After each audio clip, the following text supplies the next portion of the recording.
Good morning. The title of my talk, at least as it's written here, not in the program, is Overdetermined: Religion, Fundamentalism, and the Making of U.S. Foreign Policy. Overdetermined. The religious right in America has drawn a great deal of criticism over the past 30 years, much of it deserved, some of it hyperbolic and unfair. While the First Amendment prohibits the Congress from making any law respecting the establishment of religion or prohibiting the free exercise thereof, nothing in the Constitution prohibits organized religion or religious actors or institutions from striving to exercise influence over the U.S. government or over U.S. policymaking. Nevertheless, the success of a particular interest group, the religious right, in shaping public opinion, magnifying its level of popular support, and making deep inroads into the Republican Party has caused great concern among Americans who do not identify with its political or religious agendas. Indeed, many secular or religious liberal Americans fear, detest, and scorn the religious right, identified more frequently as the Christian right, that is, as a collection of hard-shell evangelical and fundamentalist Christians who have been mobilized by now well-known organizations such as the Christian Coalition, the Religious Roundtable, and the Moral Majority. They feel that the influence of the Christian right exercises over American policy is disproportionately large compared to the variety of cultural heritages and political opinions of most Americans. They claim further that U.S. foreign policy in particular does not represent the opinions and interests of a majority of the American people. American policy, they charge, has become, especially during the current Bush administration, dogmatic rather than democratic. Consider this brief sampling of the array of rhetoric leveled against the influence of fundamentalism and evangelicalism, the religious right, during the Bush administration. Here is one quote from the New York Times' Paul Krugman, for God's sake, April 13th, 2007. The infiltration of the federal government by large numbers of people seeking to impose a religious agenda, which is very different from simply being a people of faith, is one of the most important stories of the last 6 years. It's also a story that tends to go underreported, perhaps because journalists are afraid of sounding like conspiracy theorists. But this conspiracy is no theory. The official platform of the Texas Republican Party pledges to, quote, dispel the myth of the separation of church and state. And the Texas Republicans now running the country are doing their best to fulfill that pledge. That was a little less than a year ago. Here are a few bullet points you find from surfing the web of Theocracy Watch and other anti-religious or anti-fundamentalist organizations. In the 2000 election, the Christian right cast 15 million votes, or about 30% of those that propelled Bush into the presidency. A 2002 Times CNN poll found that 59% of Americans believe that the prophecies of the book of Revelation are going to come true in their lifetimes. Nearly 1/4 think the Bible predicted the 9/11 attacks. In 2004, 231 legislators received high marks, that is 80 to 100% ratings, from Christian right organizations, which amounts to about 40% of the Congress. Tune in to any of America's 2,000 Christian radio stations or 250 Christian TV stations, and you're likely to get a heady dose of premillennial dispensationalism, an end-time doctrine invented in the 19th century by the Irish Anglo theologian John Nelson Darby. This is a scheme some of you are familiar with, in which history is divided in Darby's scenario into 7 dispensations predicted in the scriptures. And we're in the 6th of 7 dispensations of history, the time of the church, right on the threshold of the end days. The end days will be, according to this reading, kind of evangelical, fundamentalist reading of certain books in the New Testament and the Hebrew Bible as well. It will begin with the rapture, in which those who are born again and true believers will be taken away from the final conflict with the Antichrist. There are various schemes of how this will happen, what will come first, what will come next. But the idea is the righteous will be spared a period of first seeming peace and then terrible battles leading to Armageddon. You know about the Left Behind series. It sold 65 million or more copies, which is a novelization, novel in quotation marks, of this scenario. It's very popular. You may have seen some time ago the bumper stickers that say, in case of rapture, this car will be, beware, in case of rapture, this car will be unmanned, which is a wonderfully arrogant bumper sticker. In that the assumption is, first of all, you're righteous and will be lifted up to heaven at that moment, and that I'll still be in my car. How do they know that? The lobby Christians United for Israel is led by Texas pastor John Hagee, opposed to the ceding of any of the occupied territory of Israel-Palestine. This organization is active in all 50 states and lobbied Congress to confront Hezbollah in Lebanon, increase aid to Israel, and increase pressure on Iran.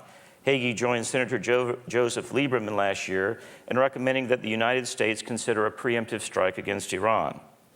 The Bush administration's foreign policy, it is claimed, has been shaped by appointees who are evangelical Christians, such as Elliott Abrams, former chair of the U.S. Commission on Religious Freedom, who pressed for more intervention to protect Christian groups abroad. Bob Seipel is sometimes included in this castigation because he is an evangelical leader who headed World Vision and then was put in charge of the Office of Religious Freedom. In the military, Lieutenant General William Boykin, as is well known, former Deputy Undersecretary of Defense for Intelligence, infamously offered his view that the war in Iraq is, quote, between a Christian nation and Satan and can only be won if we come against them in the name of Jesus. One could proliferate these citations of alarm over the influence of the religious right, specifically the Christian right, during the Bush administration. The most extreme of these critics, folks who run watchdog websites such as Theocracy Watch, blame fundamentalists, quote, 50 million strong, the website says. It's completely ridiculous. And fundamentalists alone for everything from global warming to Guantanamo. I should say that fundamentalists comprise in the American Christian population really no more than 10 to 15 million Americans. That's not an insignificant number, of course, but not 50 million.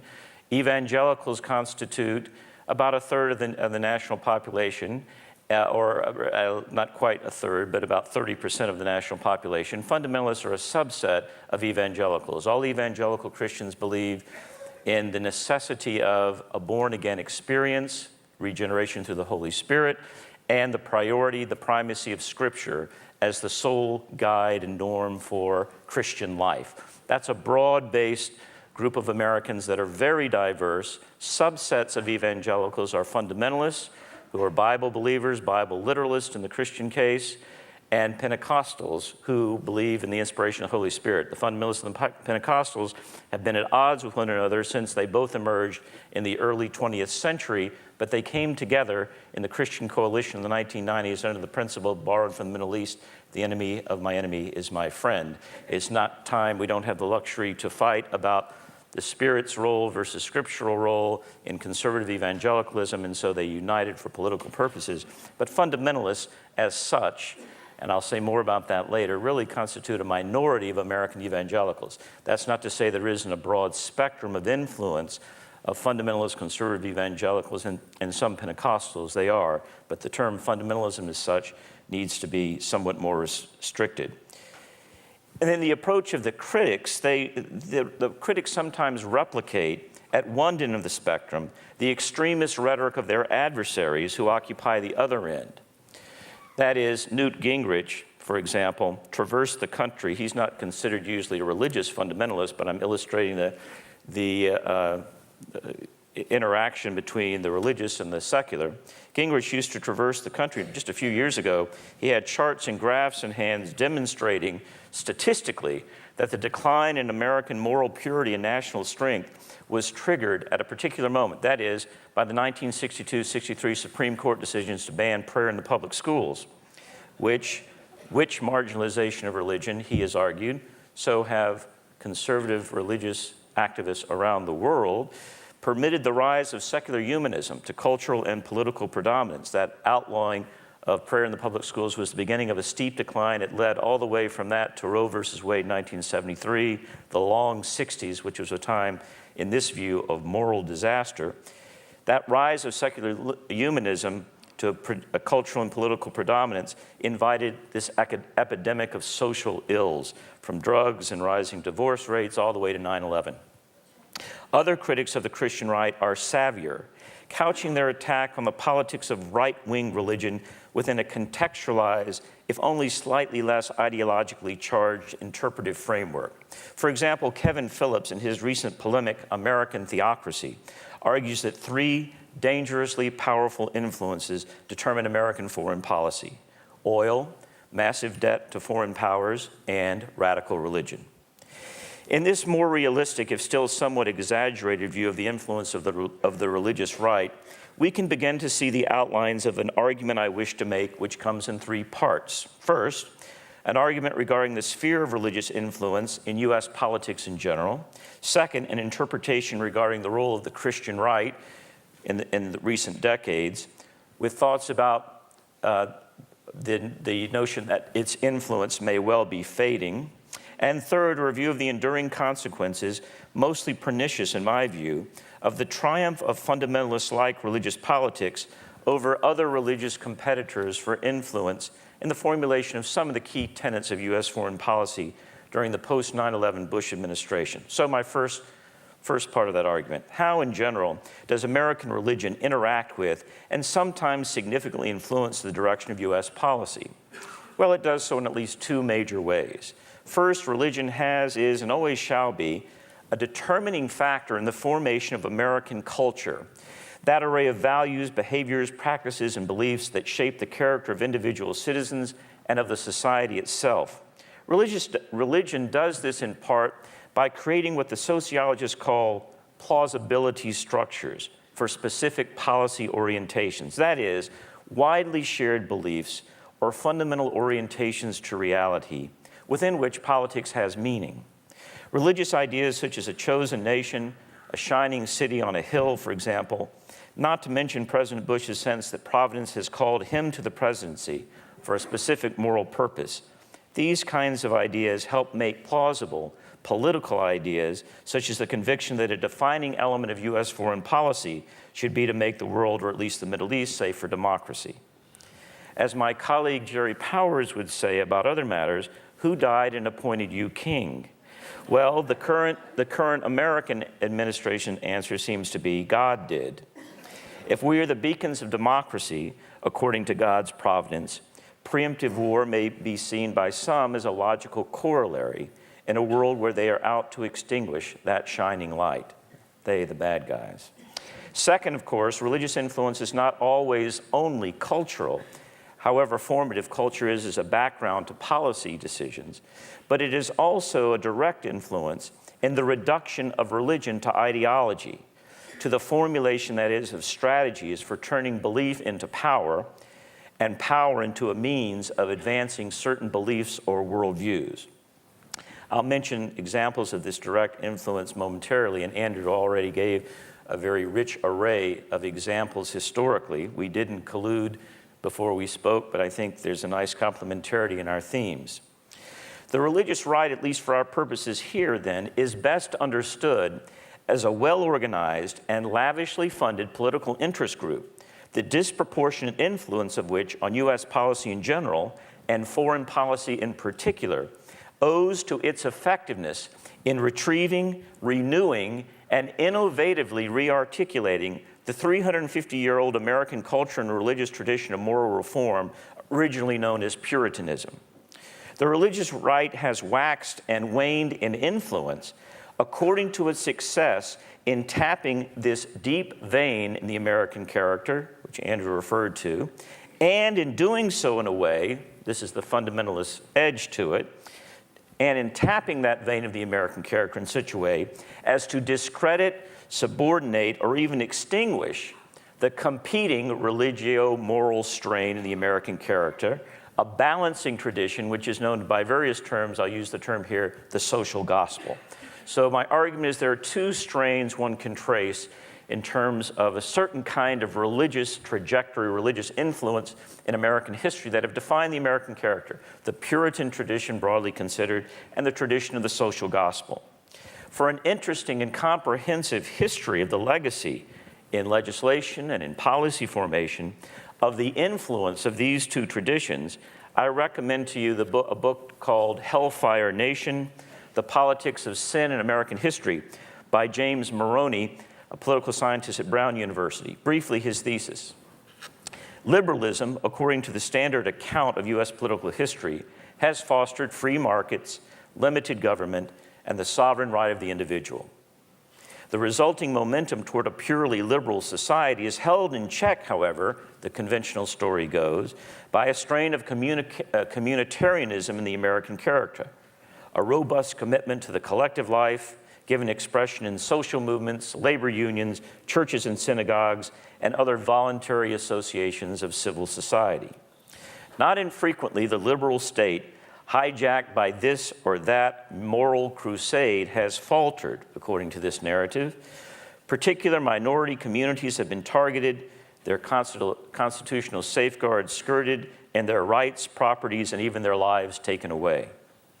The Puritans and their cultural political heirs are to blame for this.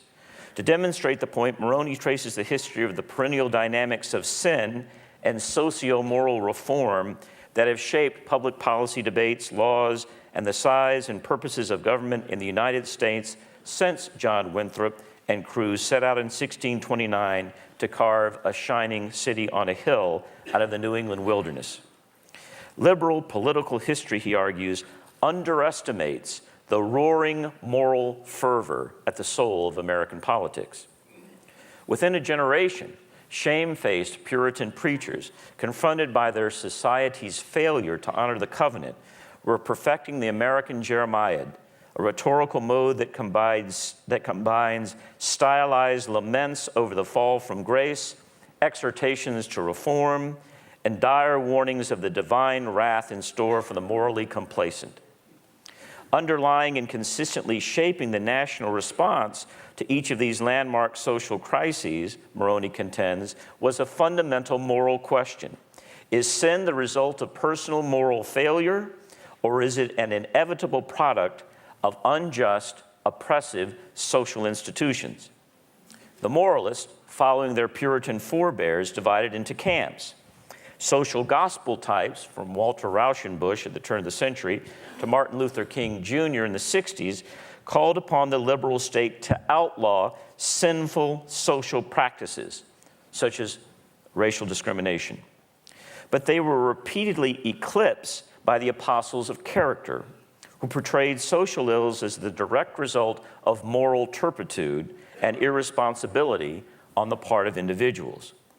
This neo-Puritan outlook, Moroney comments, stands behind the recurring demand that, to quote James Q. Wilson, the government has the obligation to form and sustain the character of the citizenry. Significantly, each camp, the Puritan and the prophetic, the Puritan and the social gospel, has expected the state to intervene on its behalf. Typically, the state has complied. Defying the narrow mandate of the liberal state, the strapping U.S. government grew through recurring bids to improve the people.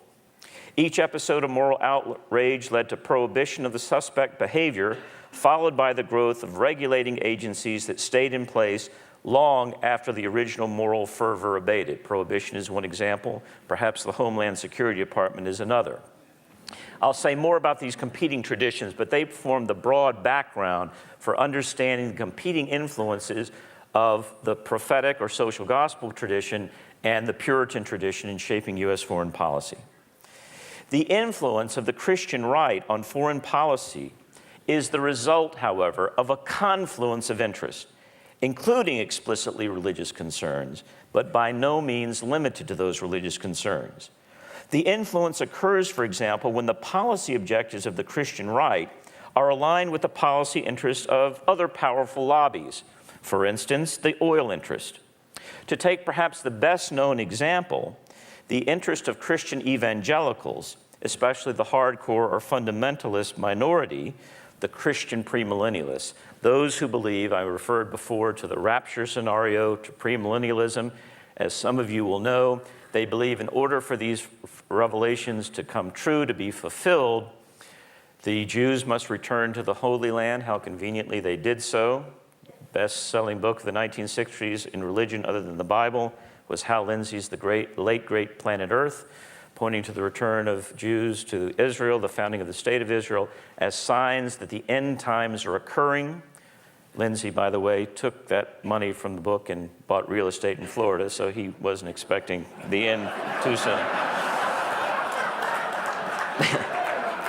But in this expectation, in order for the Messiah to return, for Christ to return in the Christian evangelical fundamentalist scenario, the Jews must return to the Holy Land, establish the State of Israel, then they'll be given an opportunity to convert, or in the more brutal vision of this, be eliminated. If you read volume 11, if you can get that far, in the Left Behind series, it's terribly violent. Jesus comes with laser beams, to destroy the Jews who fail to convert at the last moment before the millennial kingdom is established. Well, the evangelicals and fundamentalists inspired by this vision want to support the State of Israel at this point to expand to the whole land of Israel, the biblical borders, of course, so they have the choice to either convert or be extinguished. Now, the Jews who accept this money know this, but they don't exactly buy into that worldview. They're happy to take the support. Anyway, this is, as fantastical as it may sound, it is a consideration of many who are in that subset of premillennialist Christians who believe that biblical prophecy is unfolding in our time and who have some influence in the quarters of power. I think it's been exaggerated. President Reagan made people very nervous when during the speech he referred to this scenario and linked it to the nuclear weapons that he controlled. It is far from coincidental that many of the religious conservatives, that is, not only have a theological but also an economic interest in making the Middle East safe for big oil. But it would be a dangerous mistake to underestimate the priority of belief on the part of the inner core. If they can have it both ways, as in the violent and pro-American imaginary of this popular Left Behind series, that's great. But they would sacrifice U.S. economic hegemony or political hegemony over the region in an instant for the parousia, for the return of Christ. The recent dust-up over the book by Mearsheimer and Walt on the Israel lobby is instructive of my thesis here in many respects. That is, this is not merely, this lobby and the support for Israel is certainly not merely or even primarily the preserve of people concerned about this millennial scenario. It's not primarily a religious thing, so to speak, but it's an illustration of the convergence of neoconservative secular political and religious political interests with the fundamentalist evangelical interests.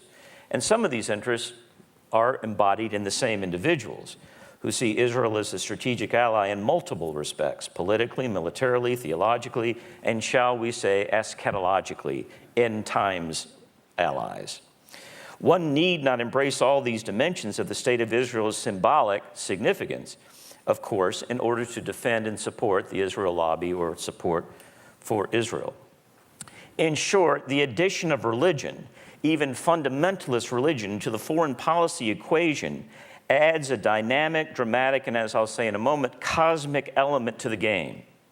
But it remains a game which is played by familiar rules. There are many interests, some overlapping and mutually reinforcing, others quite disparate and even incompatible, that seek to influence the policy-making process. It is far from clear that the Israel lobby, for example, the oil companies and the Christian right set out to collude with each other, or that they separately or together manipulate the government like a marionette. But when their interests conveniently coincide, they can form a critical mass and influence decision makers, especially when decision makers and the great decider himself is susceptible to the Puritan tradition of apocalyptic imagination and religious nationalist discourse. Yet this being true, it is also important to give religion its due as an independent variable. This being true, meaning the fact that religion hardly operates in isolation and is seldom the major force shaping these policy decisions. So it's interdependent, it's a dependent variable. Yet, I also want to make it clear in the both and tradition that religion must be given its due as an independent variable. For religious agency falls into both categories, dependent and independent. It can be framed, directed, and constrained by the state, can religion, or by other irreligious or secular forces, but it can also lend to secular politics and policies a fierce absolutism and an orientation to transcendence that elevates mundane political matters into the realm of the eternal. Hence, the historically contingent state of Israel is projected by the fundamentalist imagination into the realm of cosmic war and cast as a pivotal player in a divine drama of good versus evil, capital G good versus capital E evil. The story of Israel becomes not merely an interesting and even compelling human narrative, but a providentially guaranteed leading actor whose fate is intricately tied to the fate of all nations.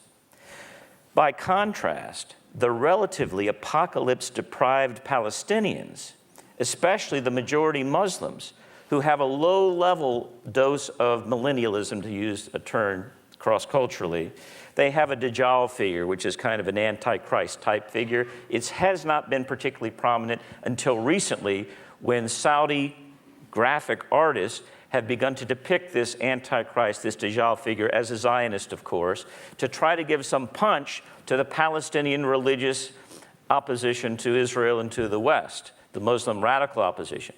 They have a relatively low-level apocalyptic imagination. They have a muted millennialism, and therefore they stand little chance against the chosen ones of God, drenched in messianic righteousness and a deep cultural vein of the sacralization of the land of Israel. Time frames, once religion gets injected, time frames stretch beyond one's own mortality when the struggle is cosmic. Militance, sometimes violent, becomes a virtue. Self-sacrifice, even unto martyrdom, becomes an obligation. The anthropologist René Girard has written influentially of the dynamic of mimetic desire when combatants are as close as the Palestinians and the Israelis, Hutus and Tutsis, Irish Catholics and Protestants, when they imitate the other, ratcheting up the conflict into the stratosphere of the sacred. If you go to Northern Ireland, it's not a religious conflict as such, but it's one marker that divides Irish men and women who otherwise seem very similar, but it deepens and sacralizes and absolutizes the conflict over housing, jobs, discrimination, and it lends a fervor and an absolutism that is particularly useful for politicians. The religious peace builders that Father Heyer referred to last night are those who try to destabilize these narratives of sacred violence and holy war and provide options that are present within the scriptures and traditions of these various religions that give the lie to this interpretation and that provide warrants for nonviolent social transformation, reconciliation, conflict transformation. That's a very important development. It's been increasingly prominent in the religions, and governments, as I'll mention, are beginning to wake up a little bit to the potential. But in this use of religion in the more belligerent sense, the religious imagination becomes a warrant for a kind of cosmic war. So, as Andrew mentioned, the United States becomes, in the religion-drenched imagination, not only the bearer of manifest destiny, not only the land of the free and the home of the brave, but the shining city on the hill of the Puritans, Winthrop and Reagan, the righteous empire, the vicar of God's gift of freedom, read U.S.-style democratic capitalism, to humanity. Make no mistake, however, the prophetic or social gospel, as well as the Puritan strain, the American character, can display elements of what I call strong religion. Here, it doesn't mean it's a religion that one admires necessarily, but in political and religious combination, the religious element is strong. It's not muted as it is in Northern Ireland. It is prominent as it is in many Islamic, radical Islamic movements or Islamic so-called fundamentalist movements.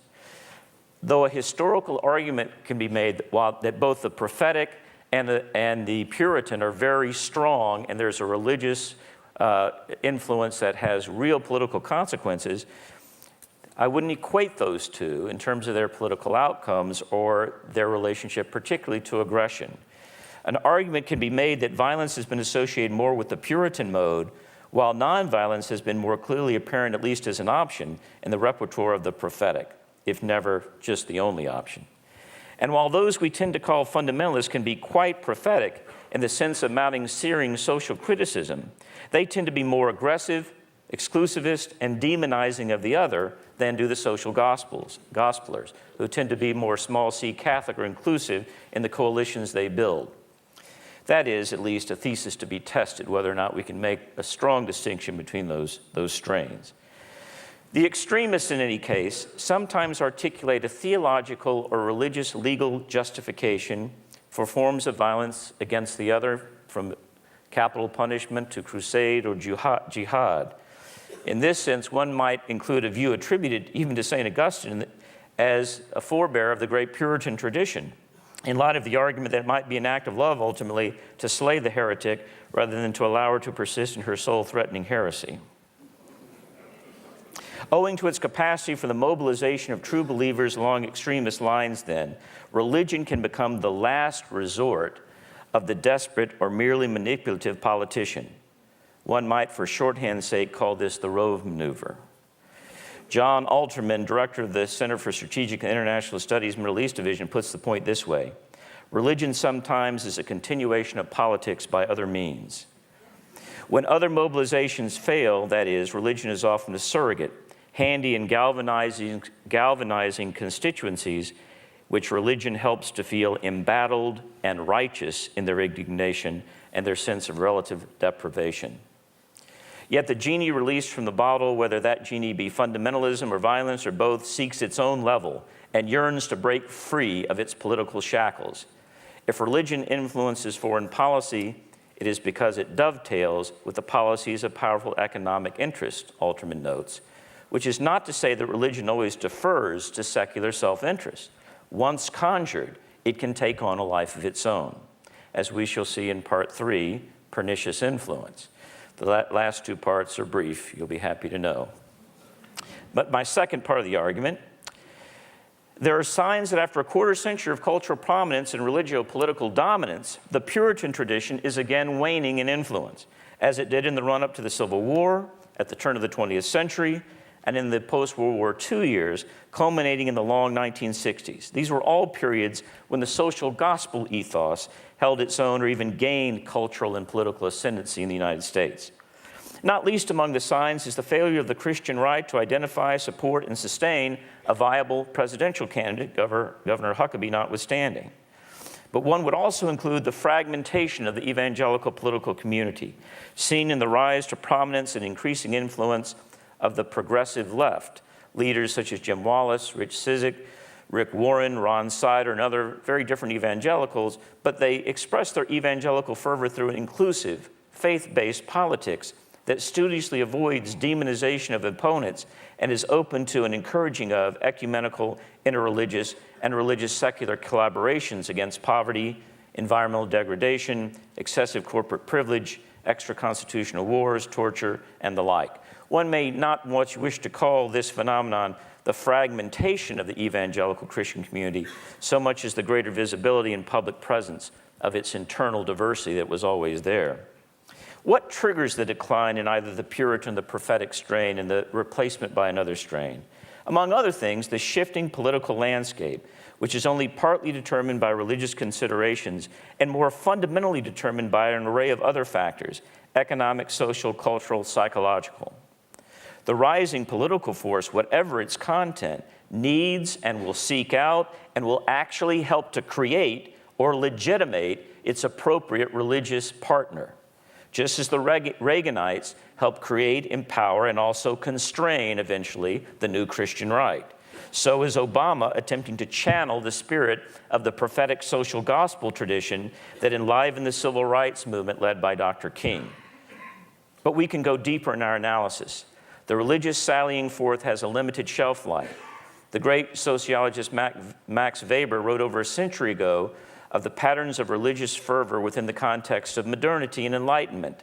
He classically described the routinization of charisma, the bureaucratization of the original fervor of the religious impulse, and he also predicted the disenchantment and Protestantization of the modern world under the aegis of democratic capitalism, driven by agnostic science and technology. Subsequent generations of scholarship have advanced in nuance but not completely overturned the Weberian thesis. The sacred and the secular, the most recent scholarship indicates, are not polar opposites or in opposition necessarily. Rather, they are different modes of the same twinned reality. Modernization does not lead to secularization necessarily. It does lead to pluralism, because what modernization does, it differentiates church from state, religion from economy, from politics, and so on, and it provides spaces for religious freedom, for the expression of one's own convictions in a variety of ways through civil society and other means, and inevitably that creates pluralism. That's not necessarily secularism. There are complicated relations between the two. We should never expect religion and politics to be actually separated or isolated one from the other. In this sense, the Texas Baptists are right. My mentor Marty says in some parts of Texas there are more Baptists than there are people. They're right, that is, that you can't separate religion and politics. They are often intertwined. But the strands form different patterns, not one predictable union. In that sense, some of those Baptists are wrong. So while it is true that the Puritan tradition returned with a vengeance in reaction to the long 60s, and the fundamentalists of the moral majority, the Religious Roundtable, the Christian Coalition, and other lobbying groups of the 1880s and 1990s were too much of this world. They were too much of this world. They had become too enmeshed with secular politics. Jerry Falwell, who in 1960 said, "I'm a soul-winning separatist fundamentalist," said, "However, we can't wait any longer for Christ to return. We've got to get involved in politics." So it's very difficult to be separatist and not to be involved in the compromises required by politics. I can say more about that in the question period. Let me conclude then, because I'm over my time limit, and unfortunately I'm at the payoff of the speech, so you'll have to ask me about it in the question period. But I should say that one problem is the partial secularization of the Puritan. That's what I'm talking about when I say Falwell, and the tendency to become very involved in science, technology, modern political processes, and so forth. When there's a partial secularization of the Puritan impulse, it gets weakened. Also, another problem occurs when the Puritan strand is not balanced by the prophetic. And has not the prophetic voice been muffled in this country since the Reagan years? Now, it's not that it hasn't been there, but it hasn't had political predominance. When that happens to either strain, the other one becomes exhausted, dependent on the state or the secular, and rather pathetic, and I think that's what's happening to the Christian right. It has not been balanced. It becomes too dependent on the state, too dependent on politics. This is what's happened to the Christian right when it became no longer new Christian right, when it won a place at the table, as Ralph Reed crowed after conservative evangelicals helped the GOP sweep the midterm elections during the Clinton years, 1994. But for all this, the religious nature is never spent, to paraphrase the poet. The religious springs will burst out elsewhere, if not in the Puritan tradition. Here come the Democrats and the McCain Republicans, who can readily overlook his agents of intolerance rhetoric against the fundamentalists. Now, finally, I'm going to summarize this quickly so we can have questions. What finally has the pervasive influence, or full-blooded, full-bore attempt at pervasive influence, of the religious right wrought in U.S. foreign policy? In my reckoning, not much that is good. My assignment for this talk was initially ambiguous to me when I focused on the title that I was given, or that I dreamed up in a silly moment. The title was "The Role of Fundamentalists in Shaping U.S. Foreign Policy." Was I being asked to address the influence of Christian fundamentalists and other religious conservatives in the United States and their neoconservative allies? Was I being asked to address their influence on the formulation of U.S. foreign policy? Or was I being asked to focus on the fundamentalists out there, mostly Islamic in the American reckoning, but in fact not only Muslim? There are religious nationalists and fundamentalists in India, Sri Lanka, Israel, and elsewhere. Father Hayer quickly warned last night in a slightly different context, it would be a mistake empirically as well as morally to isolate Islam as either the problem or the solution. Of course, there's much to comment upon if you take my topic to be the Christian influence on U.S. foreign policy from within. including the controversy of the International Religious Freedom Act and whether or not it was simply a ploy for evangelicals to make the world safe for proselytism, or the aforementioned influence of evangelical prophecy theology on our policies toward Israel and the Islamic world, including Iraq and Iran, and even the Bush administration's attitudes and policies toward climate change and the looming environmental crisis, over which one end of the evangelical spectrum has exercised disproportionate influence. Yet it cannot be merely a footnote to underscore the striking and welcome range of religious or religiously literate actors who have exercised clout and held significant office, if even for a time, within the Bush administration. Here I include the Charitable Choice faith-based initiative, which was not only the preserve of the religious right, and much less ambiguously the extraordinary precedent set by USAID under Andrew Natsios' direction, according to which an agency of the federal government displayed genuine sophistication regarding religion and religious communities and their potential and actual constructive roles in development, interreligious dialogue, and nonviolent conflict transformation. This is a strange and wonderful development. That level of sensitivity to culture and religion in USAID under the Natsios years and their obvious attention to diversity was a stunning and welcome departure from the general U.S. governmental tendency to overlook or ignore religious actors. My conclusion is this. The pernicious influence of the fundamentalist impact on U.S. foreign policy has been to read world events through a fundamentalist lens, which I can say more about, but that lens is to reduce the world, Islam as well as Christianity, to a very simplified good versus evil dichotomy in which the Islamic world itself, its complexity, its diversity, its true civilizational character, which is a hedge against civilizational clash. This is where Huntington is wrong. The true diversity and the strategic meaning of that diversity for our policy is underplayed.